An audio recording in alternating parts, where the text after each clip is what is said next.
Welcome aboard. I just thought I'd make a little video here on Nephilim salvation. And I won't get into why, but this video will just be a simple sort of audio recording, not much visual aids or anything like that. For the time being, I'm just going to make some recordings like this, but it should still be interesting to listen to, I hope. But there will be minimal editing. I'm just recording some thoughts and putting them up to share with you guys. So, um, in the last video I put up, the mixed bag of treats, I got a comment from Chris saying he was glad to hear someone teach Nephilim salvation. He'd only heard it one other time. And that's really interesting to me. I have to give credit on this where credit is due. The man that opened my eyes to this was Dr. Ernest L. Martin. And you can find his research at askelm.com if you want to look into that. And it's a good resource. It's run by a guy named David Seeloff that worked with Dr. Martin when he was alive. And he publishes material from Dr. Martin, but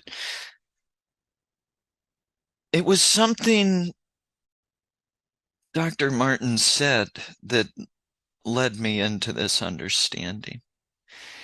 And basically, let me just rehash this because it's important. It really is. And so one thing that's important to understand about the Nephilim, the descendants of the Watchers, these angelic beings, spiritual beings that came down in Genesis 6 and reproduced with women. They produced these giants. And the Jews believed these Nephilim to be human. They were regarded as human beings. Okay? And that's important. They were regarded as men. But being the offspring of the Watchers, they were thought to have, excuse me, they were thought to have a spiritual essence about them, a spirit, okay? And in the passage from First Enoch that I quoted in the other video, this scene is depicted that the Watchers are confined until the day of judgment. And the Nephilim, the sons of the Watchers, they're killed and their spirits confined with them until the day of judgment. Okay? And that was a very widespread belief in this period of time, the Second Temple Jewish period. This concept about the Nephilim was very widespread, okay? And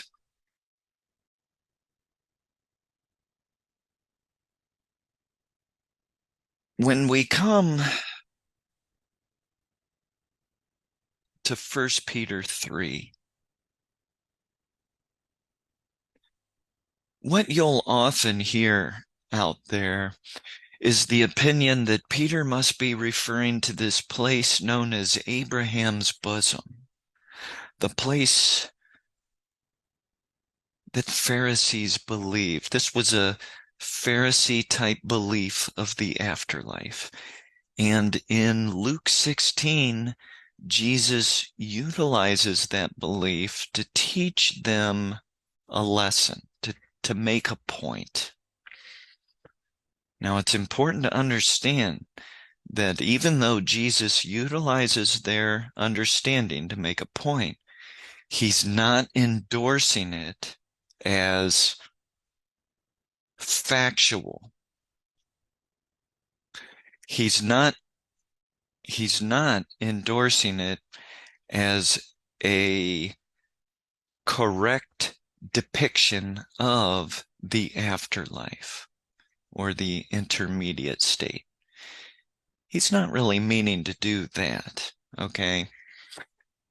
But a lot of people think Peter is likewise referring to that place, and that when Christ was raised, he took the righteous out of Abraham's bosom and up to heaven with him. That's the idea. And that may be the typical view out there, or at least a widely held view among Christians today.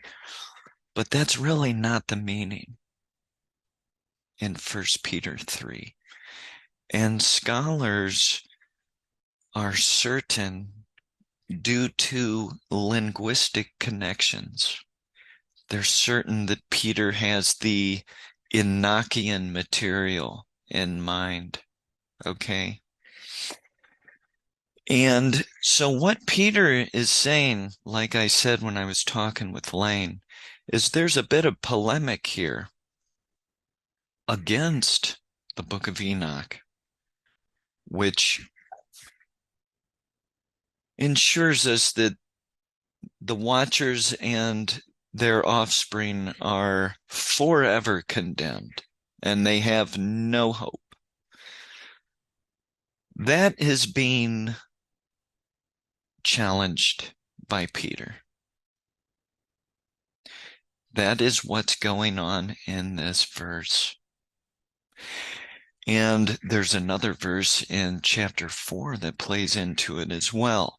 It's not just 1 Peter 3:18-20, it's also in 4:6.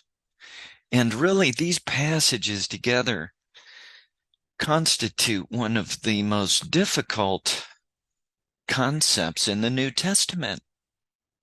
A lot of people have been just hopelessly confused by this. They don't know what Peter's talking about. But it's actually quite simple if you understand the original Jewish context. And this is why I mentioned in the last video that the fact that Peter does this, and Paul does this as well in Ephesians 4, he says that when Jesus ascended on high, he led a train of captives out of captivity. And this is the same idea. And it's very important. It really compels someone toward a universalist understanding of the cross. The power of the cross is mighty, mighty indeed. That's the point being brought out by this teaching. And there's something else I wanted to get into in this video. I wanted to just rehash that Nephilim issue a bit, but I also wanted to touch on the concept of the immortal soul, okay? Because when we're talking about Nephilim in the Jewish thinking, we're really talking about special creatures here. We're not talking about typical mankind.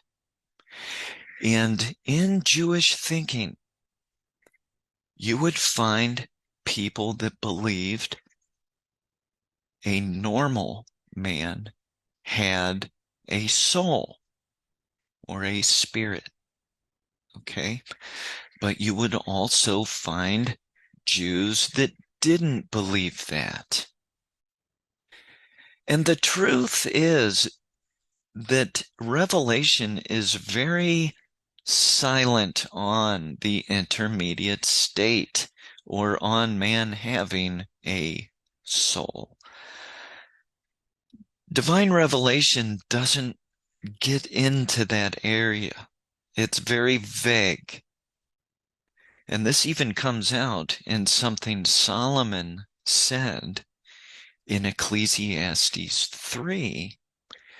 When people go beyond certain concepts, like mankind and the creatures have one breath of life that animates us, and we all die.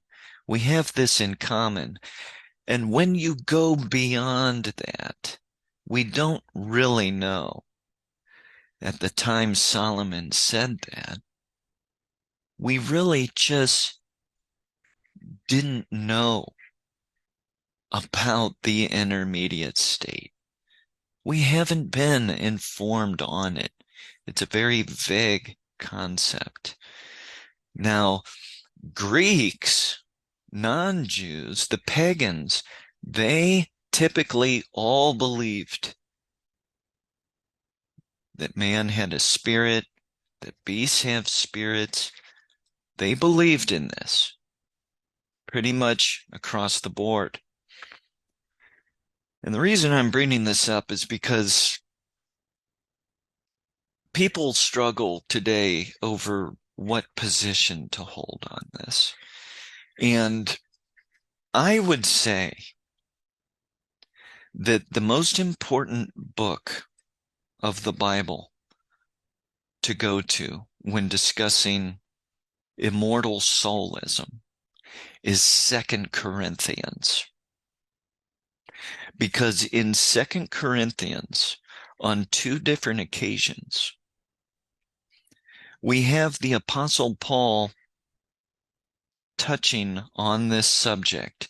And what you'll find is that Paul himself leaves room open for variance of opinion here.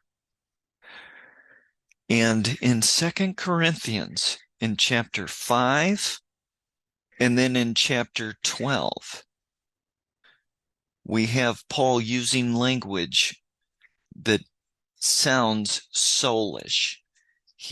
In chapter 5, he says that when the body of this tabernacle is dissolved, we have a building from God, eternal in the heavens. That's in the heavens for the age. That's a divine counsel, destiny passage there. But he goes on to say, our hope is not that we're found naked, but rather that we would be clothed upon with our dwelling from heaven. Now, when Paul wrote that to the church in Corinth, you need to keep in mind, in Corinth, there were Greek believers that thought man had a soul, a spirit. There were Jewish believers that thought man had a soul. There were Jewish believers that didn't think man had a soul. And Paul wasn't here to correct people on this. And even Paul himself leaves room for the possibility of this. Now, as for me, I lean annihilationist in my perspective, but I would never positively assert annihilationism to anyone. And the reason is because that wasn't Paul's position. You can especially see this in chapter 12 of 2 Corinthians, when Paul is talking about this experience he had, caught up into God's presence to receive revelations. He says, whether this was in the body or out of the body, I don't know. God knows. Do you see how he's appreciating the sensitivities of the audience. And he himself doesn't know the details of the intermediate state. And he's leaving the possibility open. So that's just something I wanted to say in this video. You'll come across people out there like the Christadelphians and other groups like this, or like this guy Lex, who runs a YouTube channel, Unlearn the Lies. He did a video on 2 Corinthians 5, explaining this absent from the body, present with the Lord language Paul was using.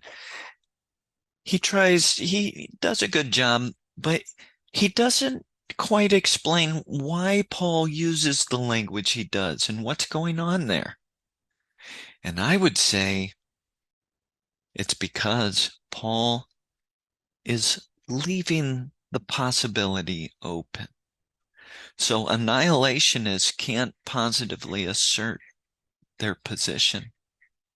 They really can't. Have a good day.